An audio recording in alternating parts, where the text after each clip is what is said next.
जय हिंद साथियों, स्वागत है आप सभी का आज के इस नए वीडियो में नई सुबह के साथ। देखिए, हमारे इस चैनल पर इससे संबंधित 3 लेक्चर हो चुके हैं। आज चौथा लेक्चर है जीएस का। कल तबीयत सही न होने का कारण कल इस पर वीडियो नहीं पढ़ पाया, उसके लिए हम अत्यंत खेद प्रकट करते हैं। लेकिन देखिए, आज जो होगा आपका चौथा लेक्चर होगा इस चैनल पर। रोजगार फाइटर हमारे चैनल का नाम है। चैनल को सब्सक्राइब कर सकते हैं, वीडियो को लाइक कर सकते हैं अगर वीडियो पसंद आ रही है तो। ठीक, देखिए, चलिए अपने पहले क्वेश्चन की तरफ बढ़ते हैं।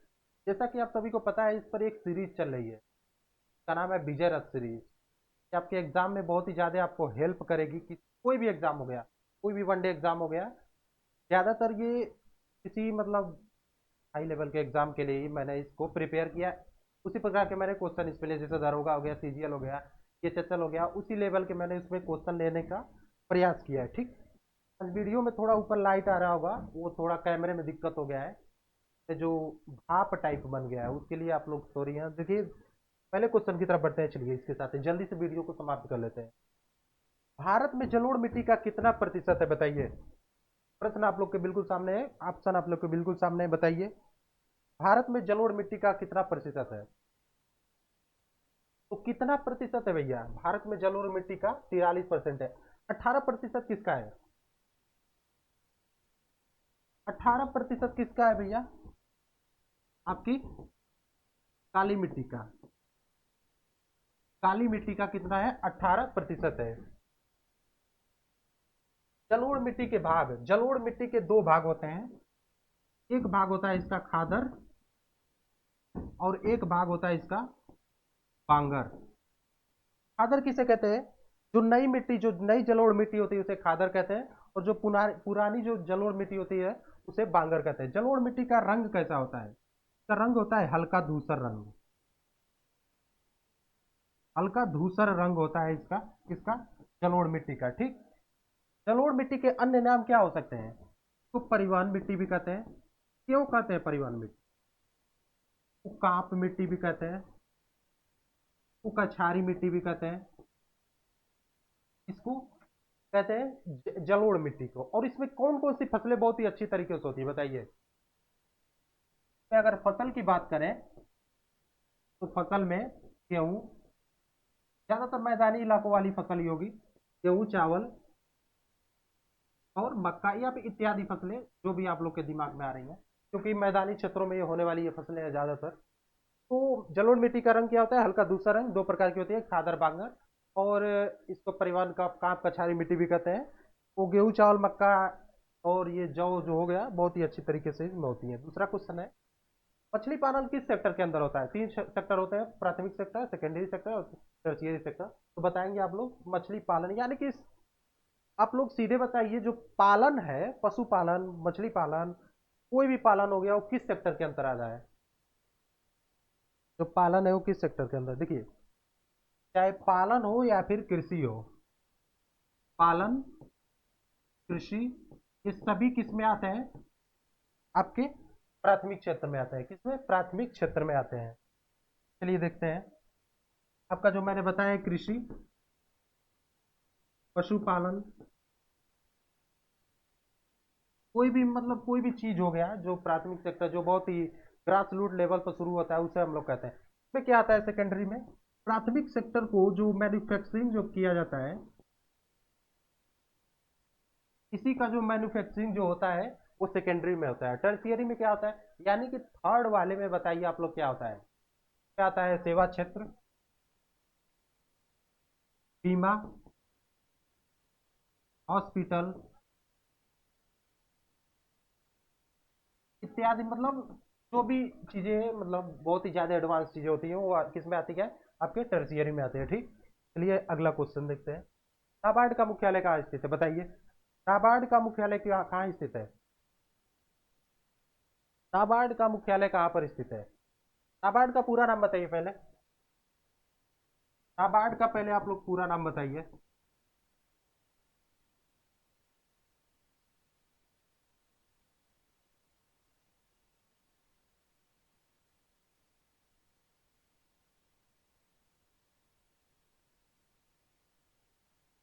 सही है, जो मैं लिख रहा हूँ सही है?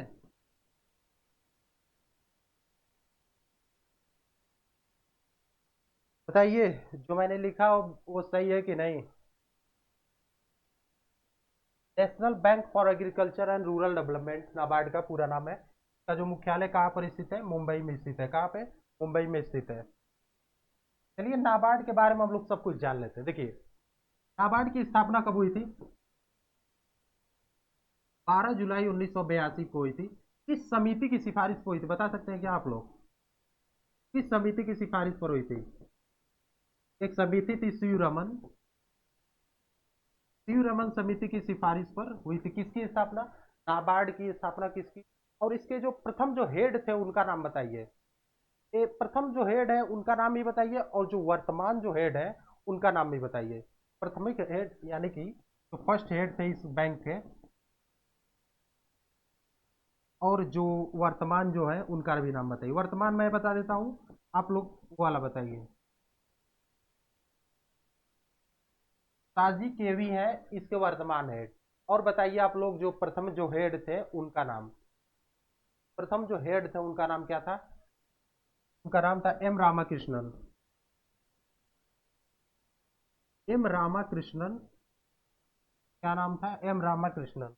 मौद्रिक नीति कौन बनाता है, बहुत ही अच्छा सवाल है, बताइए मौद्रिक नीति कौन बनाता है आपका।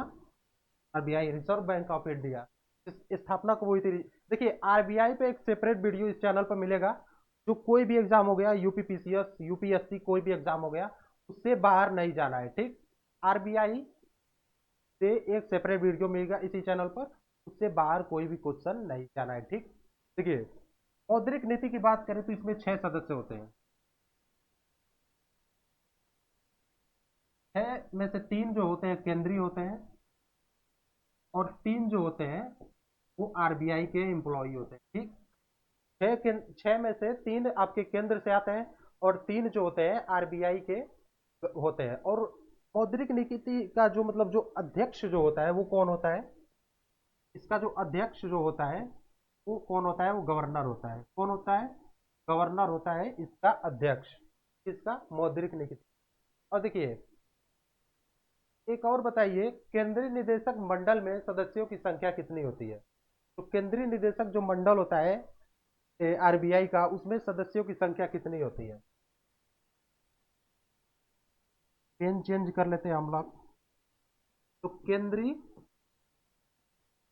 निदेशक मंडल में कितने सदस्य होते हैं बताइए, और आरबीआई में कितने उप गवर्नर होते हैं ये बताइए। दोनों क्वेश्चन का आंसर दीजिए आप लोग, दोनों क्वेश्चन का आंसर दीजिए। देखिए उसमें तो 12 सदस्य होते हैं, पहले वाले का तो 12 आंसर है, लेकिन जो उप गवर्नर होते हैं वो 4 होते हैं। और इसमें कितने होते हैं, इसमें कितने होते हैं, इसमें 12 होते हैं। कितने होते हैं, 12। चलिए अगले क्वेश्चन पर, सभी आप लोग स्क्रीनशॉट ले सकते हैं इसका। भिलाई इस्पात संयंत्र किसके सहयोग से भारत में लाया गया है, बहुत ही लाजवाब क्वेश्चन। बिल्कुल वीडियो क्वालिटी बिल्कुल सही है, लाइट की कमी हो जल्दी प्रॉब्लम ये सही हो जाएगा। भिलाई इस्पात संयंत्र जो था वो किसके सहयोग से भारत में लाया गया था, आप लोग ये बताइए। और किस सन में आया था ये भी बताइए। ये आया था आपका 1955 में। कब आया था, 1955 में आया था। किसके सहयोग से आया था, रूस के सहयोग से। ये तो बहुत ही आसान ऑप्शन था, ठीक।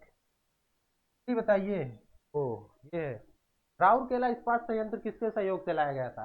जो राउरकेला इस्पात संयंत्र है वो कहाँ पर है और किसके सहयोग से लाया गया था ये भी बताइए। तो आपका उड़ीसा में है। किसके सहयोग से लाया गया था, जर्मनी। दुर्गापुर बताइए कहाँ पर है। ये तो वेस्ट बंगाल में है, लेकिन किसके सहयोग से लाया गया था। दुर्गापुरा वेस्ट बंगाल में, लेकिन किसके सहयोग से भैया लाया गया था ये, आपका यूनाइटेड किंगडम के सहयोग से लाया गया था। बोकारो, बोकारो जो स्टील प्लांट है वो किसके सहयोग से लाया गया था और किस सन में, किस सन बताइए आप। बोकारो स्टील प्लांट को किस सन लाया गया था और किसके सहयोग से। वो तो लाया गया था यूएसएसआर। और कब लाया गया था, 1955 में। कब, 1955। 1955 नहीं होगा, 1965 होगा। 1965 इसको कर लीजिए, 1965 में लाया गया था। चलिए बताइए 10 रुपए के नोट पर 10 रुपए का कलर बताइए कैसा है।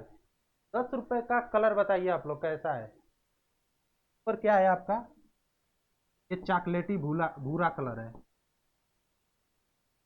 चॉकलेटी भूरा कलर है, और इस पर क्या स्थित है, कोणार्क का सूर्य मंदिर है। क्या है, कोणार्क का। बताइए 20 रुपए के नोट पर, 20 रुपए का नोट कैसा है। ये आप लोग कह सकते हैं हरा पीला है, हरा सा पीला है, और इस पर क्या स्थित है, रानी की बाव आपका किस पर है, 100 रुपए के नोट पर। लेकिन पहले ये बताइए 20 रुपए के नोट पर है क्या, 30 रुपए के नोट पर है क्या, उस पर है आपका एलोरा। क्या है, एलोरा। पर ये कौन सा है, प्रतिदीप्ति नीला इसका रंग है, इसका 100 रुपए का, प्रतिदीप्ति नीला। एग्जाम में सीधे पूछेगा, और बड़ा एग्जाम है तो डायरेक्ट आपसे कलर पूछेगा। प्रतिदीप्ति नीला इसका रंग है, और इस पर क्या है, रानी की वाव है रानी की वाव। और ये बताइए 200 रुपए का नोट का कलर कैसा है, बिल्कुल एग्जैक्ट कलर आप लोग बताइए, एग्जैक्ट कलर। तो ये कौन सा है, ब्राइट पीला, ब्राइट पीला। पर बताइए कौन सा चित्र अंकित है, 200 रुपए के नोट पर कौन सा चित्र अंकित है, ये बताइए। सांची का स्तूप है। क्या है, सांची का स्तूप है, सांची का स्तूप किस पर है, तो क्या बोलते हैं 200 रुपए के नोट पर। बताइए ये स्टोन ग्रे, मैंने बोल दिया क्या। 500 रुपए का कलर बताइए, 500 रुपए का कलर क्या है, स्टोन ग्रे है। कैसा है, स्टोन ग्रे। के साथ ही 2000 रुपए का नोट बताइए, ये कैसा कलर है, एजेंटा कलर है, जो प्रचलन से बाहर हो चुका है, एजेंटा कलर है। पर तो मंगलयान है आपका। पर 2000 रुपए का नोट पर क्या है, लाल किला है। राइटिंग की वजह से मैं आप लोग से क्षमा मांगता हूँ। क्या है, आप लोग ले सकते हैं, स्क्रीन शॉट ले सकते हैं। चलिए अगले क्वेश्चन पे बढ़ते हैं। किस अम्ल का पीएच मान सबसे कम होता है। चार ऑप्शन है उसमें, बताइए किस अम्ल का जो पीएच मान होता है वो बिल्कुल कम होता है। यहाँ पे मैं किनारे हट जाता हूँ, आप लोग बताइए किस अम्ल का पीएच मान सबसे कम होता है। क्या होता है, म्यूटेरिक एसिड का। किसका, म्यूटेरिक एसिड का होता है, म्यूटेरिक एसिड का होता है। कितना होता है पीएच मान इसका, क्यों कहते हैं म्यूटेरिक एसिड, म्यूटेरिक एसिड का पीएच वैल्यू कितना होता है, का पीएच वैल्यू जीरो होता है। HCl सब कहाँ पर होता है, पेट में होता है। कहाँ पर होता है, पेट में होता है। कौन सा अम्ल, HCl। विटामिन K1 का आप लोग वैज्ञानिक नाम बताइए, विटामिन K1 का वैज्ञानिक नाम बताइए। क्या होता है, फाइलोक्विनोन, फाइलोक्विनोन। बताइए विटामिन B3 का पूरा नाम, विटामिन B3 का पूरा नाम बताइए। वीडियो क्वालिटी सही है,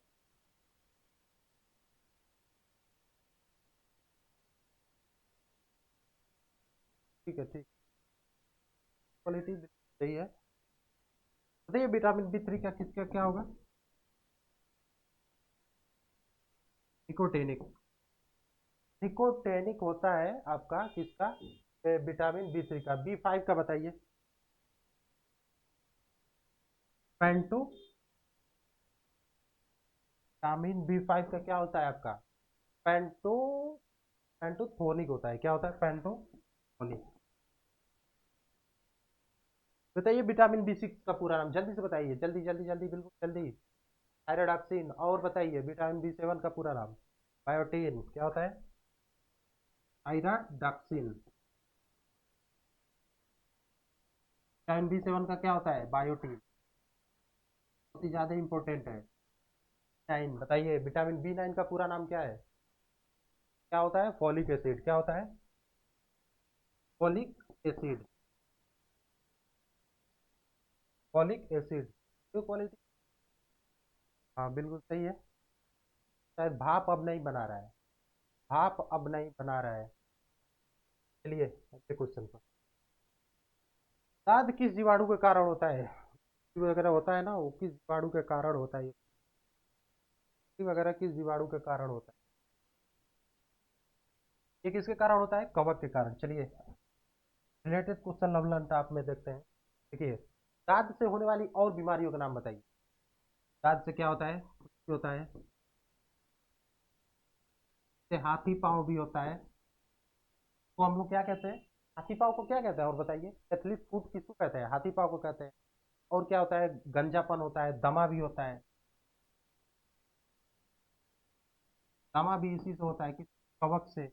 फूल का जो नर हिस्सा होता है पुंकेसर, उसको इंग्लिश में क्या कहते हैं? वैज्ञानिक भाषा में उसको क्या कहते हैं बताइए? तो पुंकेसर, ये तो आपको पता ही होगा। पुंकेसर हो गया ये फूल का नर हिस्सा। लेकिन इसको जो हम लोग वैज्ञानिक भाषा में क्या कहते हैं? स्टेमेन। क्या कहते हैं? स्टेमेन। चलिए बताइए, आसियान का पूरा नाम बताइए। सब कुछ इसके बारे में आप। आसियान की पहले बताइए, स्थापना कब हुई थी? आसियान की जो स्थापना हुई थी वो कब हुई थी? 1967 में हुई थी। फॉर, मैं शॉर्ट में लिख रहा हूँ, साउथ एशियन नेशंस। क्या होता है? Association for south east Asian nation. इसकी स्थापना, मतलब इसकी स्थापना कब हुई थी? 1967 में हुई थी। कब हुई थी? तो इसकी जो पहली बैठक हुई थी ये बताइए कब हुई थी? जो फर्स्ट जो इसकी बैठक हुई थी कब हुई थी? का मोटो बताइए। आसियान का मोटो बताइए क्या होता है? आसियान का जो मोटो होता है वो क्या होता है? वन विजन, वन आइडेंटिटी और वन कम्युनिटी। क्या होता है? देखिए मैं बोल दे रहा हूँ, आप लोग लिखिए, और लिखूंगा तो बहुत ज्यादा लंबा हो जाएगा, बोर्ड से बाहर चला जाएगा। One vision, one identity, one community. क्या? One vision, one identity, one community. ठीक, क्या होता है इसका? और इसका हेड क्वार्टर बताइए। इसका हेड क्वार्टर क्या होता है? जकार्ता। जकार्ता में इसका हेड क्वार्टर किसका? आसियान का। ठीक, सारे हट जाता हूँ, आप लोग लिख सकते हैं। आगे बढ़ा जाए। चलिए, कौन सा वेद वेद त्रयी में शामिल नहीं है? तीन वेद वेद त्रयी में शामिल है, एक बताइए कौन सा नहीं है? जो एक शामिल नहीं है उसका नाम बताइए। जो एक शामिल नहीं है उसका नाम बताइए। कौन सा शामिल नहीं है आपका? अथर्ववेद। कौन सा? अथर्ववेद शामिल नहीं है आपका वेद त्रयी। ठीक, ऋग्वेद। देखिए, कल हम लोग जानेंगे कि यजुर्वेद के बारे में, आज हम लोग जान लेते हैं ऋग्वेद के बारे में सब कुछ। क्या? सब कुछ। इस संकलनकर्ता का नाम बताइए कौन थे? संकलनकर्ता का नाम बताइए। इसका नाम था कृष्णदेव पावन।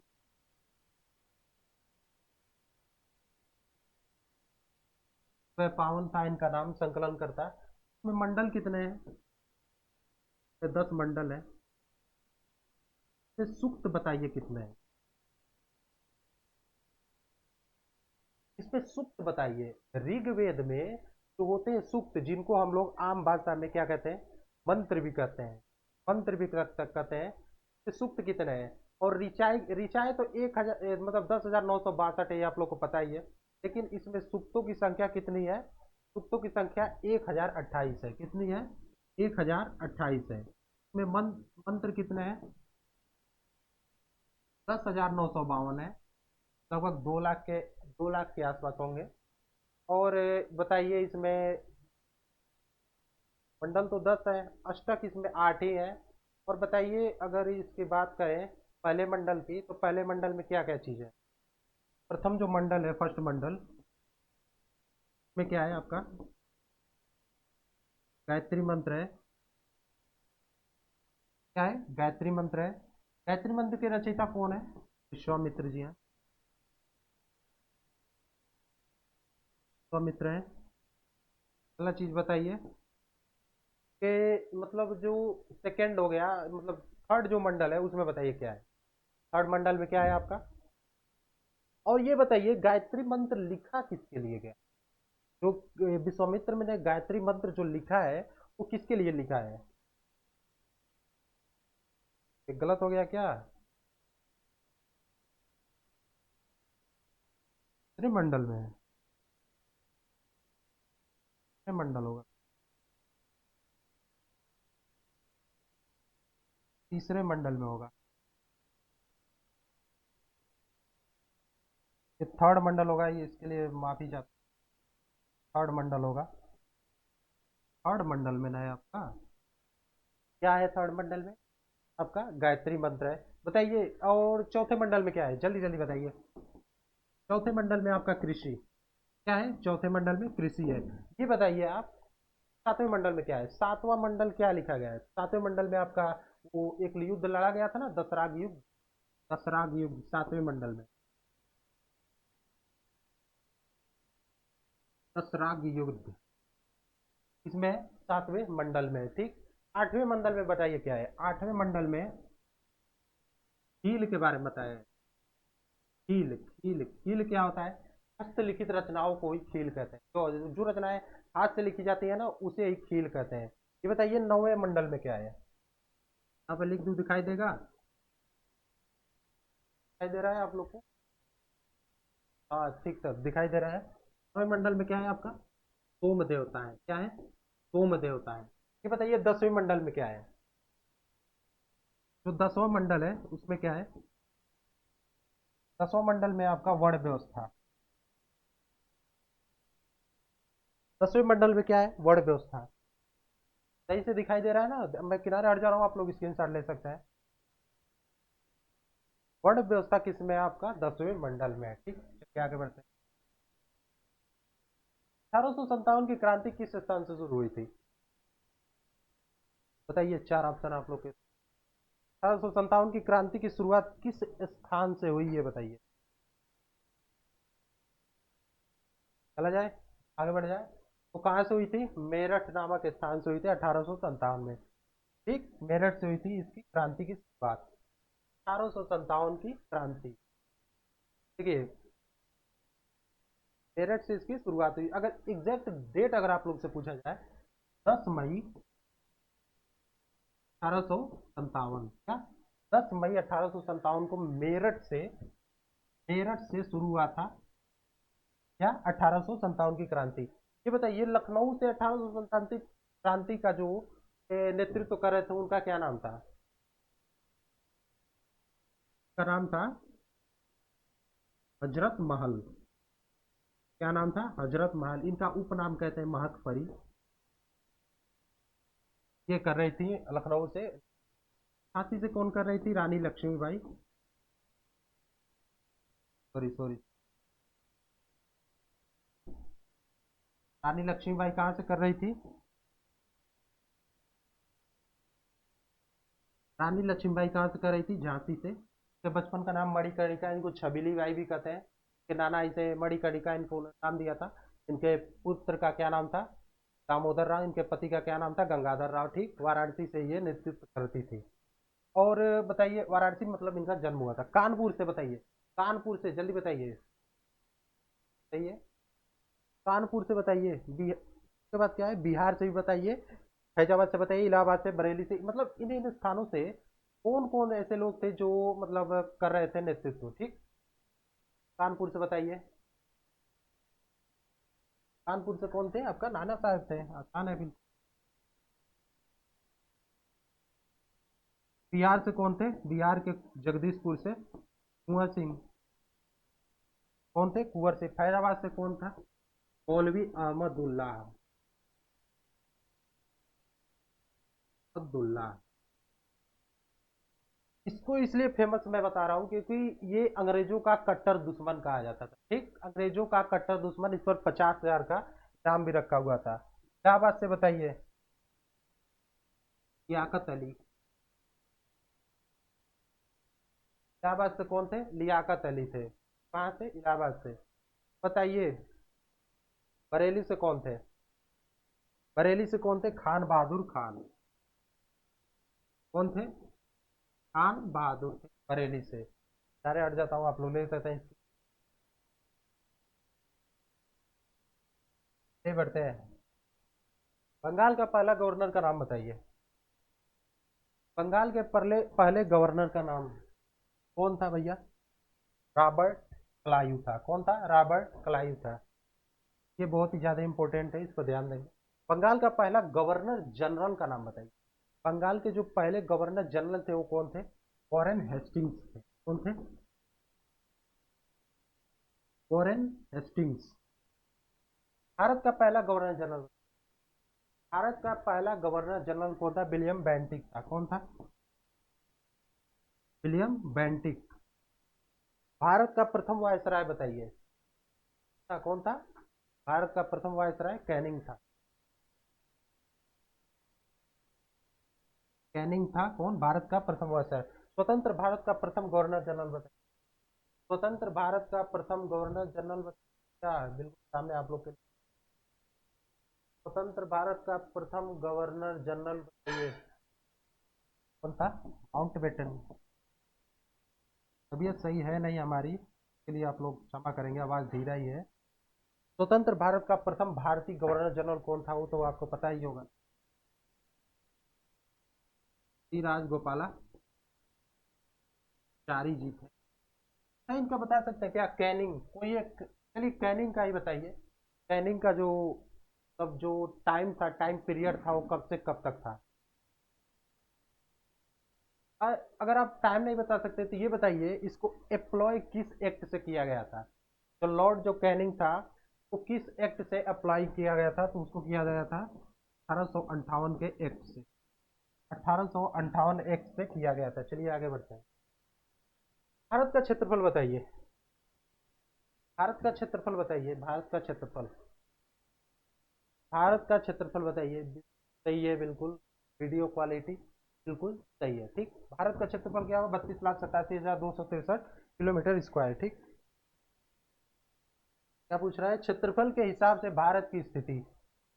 ये आपसे ये जानना चाहता है कि क्षेत्रफल में सबसे बड़ा कौन है और भारत 7वें स्थान पर आता है, लेकिन पहले स्थान पर कौन? चलिए हम लोग 8वें तक जान लेते हैं। 8वें तक हम लोग बिल्कुल जान लेते हैं। ठीक, पहले पर क्षेत्रफल में सबसे बड़ा कौन है?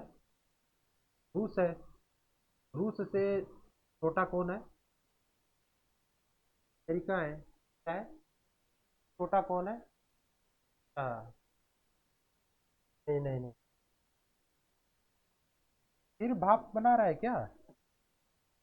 ये भाप बना रहा है क्या?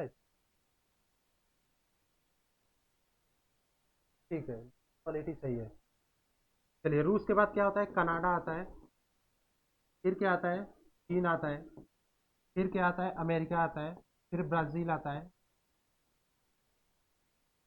क्या आता है? ब्राज़ील आता है। इसके बाद कौन सा देश आता है? इसके बाद आता है आपका ऑस्ट्रेलिया। क्या आता है? ऑस्ट्रेलिया आता है।